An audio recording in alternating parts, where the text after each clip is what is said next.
assuming this solid has a density of d grams per centimeters cubed, find a formula for its surface area, its volume and its mass. So we've been told the density is in grams per centimeters cubed. Also, we're going to assume that all these units are in centimeters as well, so it should make it a bit easier. So here you have a tricky compound solid, and you've only got letters for measurements. So if you look at it, when I say compound solid, I kind of mean like shapes stuck together or with a bit missing. In this case, you've got this bottom section here. So sort of from here, that's a rectangle, and that kind of goes all the way through the shape. If we take it as a cut-off there, it's a rectangular prism going all the way through. Then on top of that, you've got another prism. So this, we are told in the question, it tells us that this is semicircular. So you've got a semicircle here, and then that semicircle goes all the way through the shape again to make another prism, and it doesn't change in size at all, which is crucial for a prism. So to find surface area and volume bits, we need to treat the two shapes separately. So for surface areas, I'd say surface area is definitely more difficult. You need to think, well, what surfaces are there? Now, we've not been told to ignore the floor, so we will include the floor. So what we're going to do, we're going to break it into the roof. So this kind of roof here, which is like a curved roof. So the roof and the walls around, so the front and the back and the right side and the left side, so you've got 4 walls.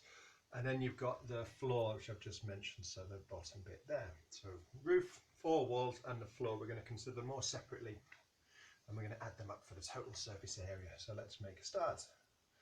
So the roof is probably the hardest bit actually to start with. So it's this bit here, and it, as I was saying, it's a curved roof. If you look on that, if you unfolded it, sort of rip the roof off, imagine it's made of metal or something, and put it flat on the ground, that would be a rectangle. So it's a rectangular shape. One of the dimensions is 2a, as you can see. This is 2a, so this is 2a here. So 2a can be one of the lengths. The other one is more complicated, so we need to think about what this length is. Now, if you consider this circle here, in fact, it might be a good time to draw. If we consider the semicircles, so I'm going to consider these circular edges, it will probably help us to complete the roof. So we've got the semicircles, and there's 2 of those. Right, so if I just draw one of the semicircles like that, not the best, but it'll do. So if you see these markings here, that's telling you that all of these lines are equal. We've only been, the length is only written on one of them, but the fact that these markings are there mean that well, this is 2a, 2a, 2a, and 2a.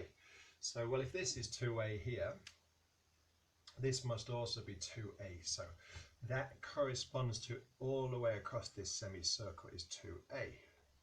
And that is a diameter. So the radius of that must just be a. It's half of 2a, which is a.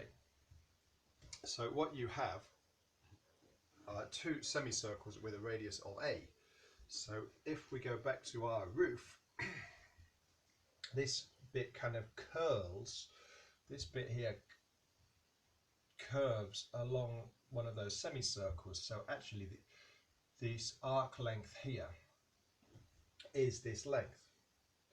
So that would be half the circumference of a circle with radius a. So this is a half times, it's a half because it's half a circle, and then the circumference formula for a circle is 2 pi r. So half times 2 times pi times r, the radius is a. So if you look at that, well, a half times 2 is just 1, so this ends up being pi a. So the area of the roof must be 2a times pi a,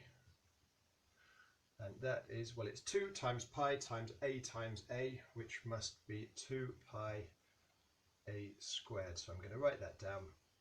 I'm going to try and keep track of everything so we can add them up at the end.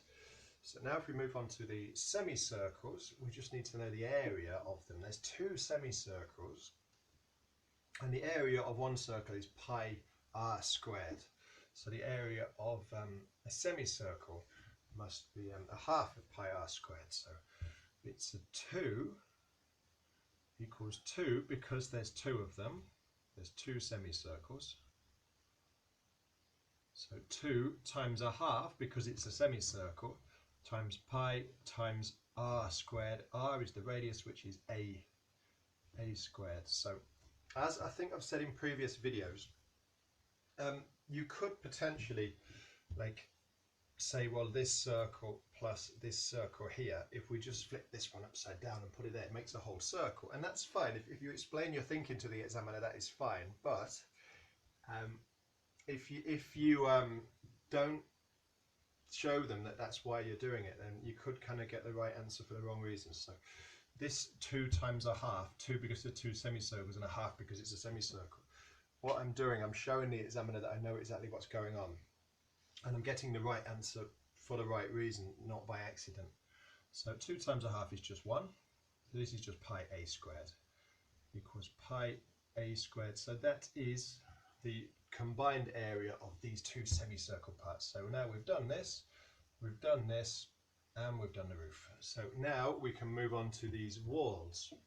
And actually, if you look, you've got 2a, 2a, 2a, 2a, and then they're all b height. So all of these walls are actually the same size walls, and there's 4 of them, and they are all 2a by b.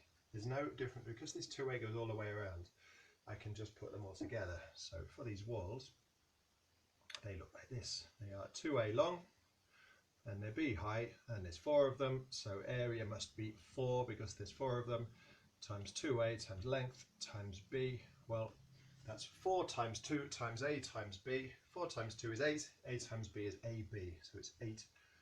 I'm going to put a box around it because I'm going to add it later. And finally, I just need the floor, which, put titles, put them on them all. So for the floor, well, it's 2a times 2a, so just draw that in. That's not great, but never mind. So area must be 2a times 2a. Well, that's 2 times 2 times a, which must be 4a squared. So, and like often, unfortunately, I haven't left myself room to do the calculation in a good place. So I'm going to just do it in the only place I can, which is here. So total surface area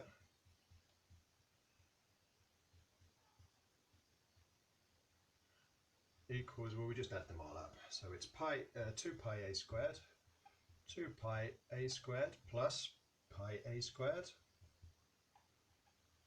plus 8ab plus 4a squared. So that would be, well, 3 pi a squared, 3 pi a squared plus 4a squared plus 8ab. This is probably okay. You could potentially then sort of factorize these 2 terms. If I recognize there's an a squared in both of those, so I could say, well, it's a squared, and here you've got 3 pi a squared, and here you've got 4a squared, so plus 4, close the bracket, plus 8ab, something like that. But I think the first one would be okay too. So either of those answers would be okay. So that says, just in case you can't see it, it says surface area equals 3 pi a squared plus 4a squared plus 8ab, or a squared brackets 3 pi plus 4 plus 8ab.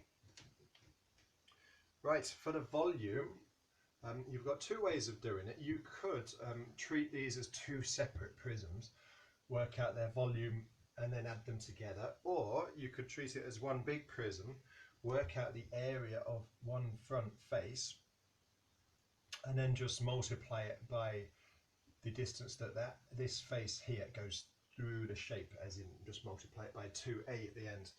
I think actually I'll probably do that. So if we call this area here, which I'm just shading in, we'll call that the cross section, and we'll draw it. So cross section. Remember, a prism is a 3D shape with a constant cross section running all the way through it, and that cross section does not change in size. So anyway, if I chop this prism and look at the end of it, it will be exactly the same shape as long as I chop it perpendicularly. So it's got the rectangle. That's not great. It's got the rectangle, and then semicircle. That's the cross. That's just, imagine we're sort of stood here and looking at the end. So this is 2a, this is b, and we've said that this must be a. So the radius of that there is a. So we need to work out the area of that, and then we just need to multiply by 2a. It's much easier than surface area. So area equals, well, it is pi a squared, so sorry, half pi a squared, it's a semicircle, a half, times pi times a squared. So pi r squared will give you the radius of a whole circle. If you have half a circle, you take half of it. So that's just pi a squared over 2. And we'll call that area 1. We call that 1. And area 2, well, it's just a rectangle, 2a times b. So area 2 equals 2a times b, which is just 2ab. So the cross-section area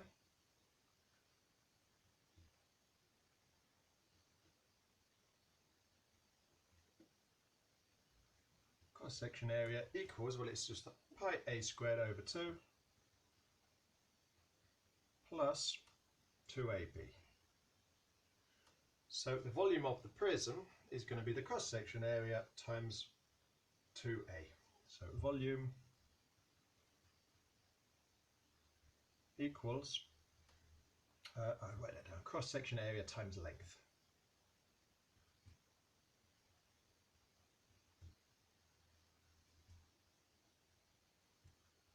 So that must be pi. In fact, we'll put the length first. We're going to need some bracket work. So 2a, this is the length, 2a times pi a squared over 2 plus 2ab. So then you've got just a bracket you need to expand. So you're going to do 2a times that plus 2a times that. So 2a times pi a squared over 2, well, you've got a 2 times a half, which you just give us a 1. This 2 will cancel with that 2. Then you've got a times a squared, which is a cubed. So this will be pi a cubed plus, and you've got 2a times 2ab. So you've got 2 times 2, which is 4.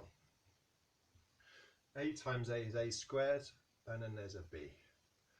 So that is our expression for volume. I'm going to assume this is in centimeters cubed. That's it. Okay, so finally, we now on to mass. Mass. Well, we were told just the density is d. So you should know, if you're not sure about the triangle, just the density is mass over volume. So that means density there would be mass over volume. So mass, if we cover up mass, that's density times volume. So m equals d times v. So and the density is just d, so equals d times, well, all of that, pi a cubed plus 4a squared b. So you could potentially just leave it like that, or we could put the d in. So that, I would say that's absolutely fine for an answer. Remember, the units are grams. But if you want to expand the bracket, that's probably fine too. So equals pi a cubed d, or pi dA cubed, plus 4a squared bd. All of that in grams. Okay, so that's it. I would say surface area is the hardest. In the IGCSE, they do really like these 3D shapes where you have to use circumference formulas to work out the rectangle bits. You see that a lot, and it might be a bit that's there, as in here we added a bit, or sometimes it's kind of a bit cut out of a shape that's that shape. So do be prepared to do a lot with that. And it won't always be a nice semicircle. It could be a nasty sexer with an angle that's not 90 or 180, something like that.